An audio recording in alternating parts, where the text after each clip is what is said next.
Bonjour, nous voici maintenant dans une guerre économique à base de tarifs douaniers avec les États-Unis.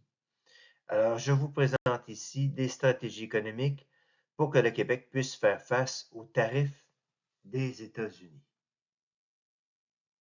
Nous verrons dans cette présentation une approche pour renforcer la résilience économique du Québec face à ce défi.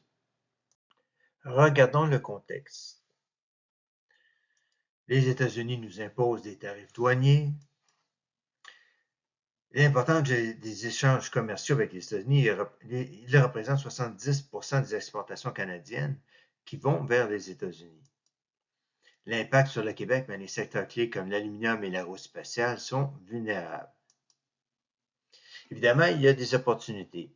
Exploiter les accords commerciaux comme le CETA ou l'ACECG en français ou le CPTPP, des accords avec l'Europe et l'Asie-Pacifique pour permettre de diversifier les marchés.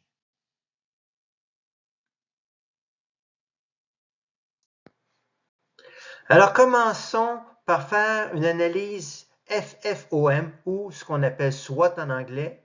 Alors, force, faiblesse, opportunité, menace ou Strength, Weakness, Opportunity and Threat en anglais.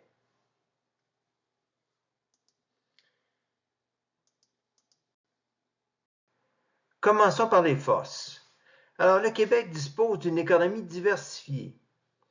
Il y a la présence d'industries technologiques, aérospatiales, pharmaceutiques et forestières, entre autres. L'énergie est propre et abondante, l'hydroélectricité un atout pour l'attractivité industrielle, des écosystèmes régionaux solides, la collaboration entre clusters industriels et universités. Le marché du travail est qualifié.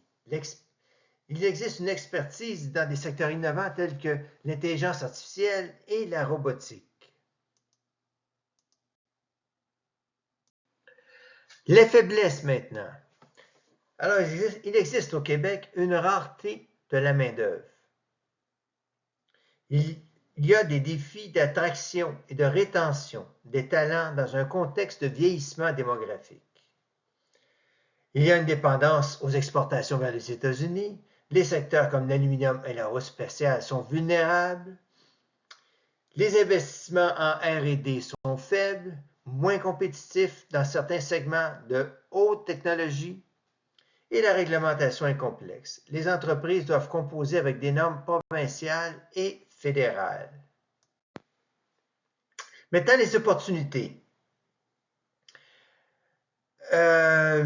Évidemment, il est possible d'avoir une croissance des exportations vers l'Europe grâce à un accord entre l'Union européenne et le Canada qui a été signé en 2017 ou qui est entré en vigueur en 2017, le CETA. Alors, c'est des opportunités pour les secteurs agroalimentaires et pharmaceutiques pour le Québec. Évidemment, il y a le développement des industries vertes, opportunité de renforcer les partenariats dans les technologies propres, attraction d'investissements étrangers, l'hydroélectricité et l'innovation comme levier, et des réseaux logistiques améliorés.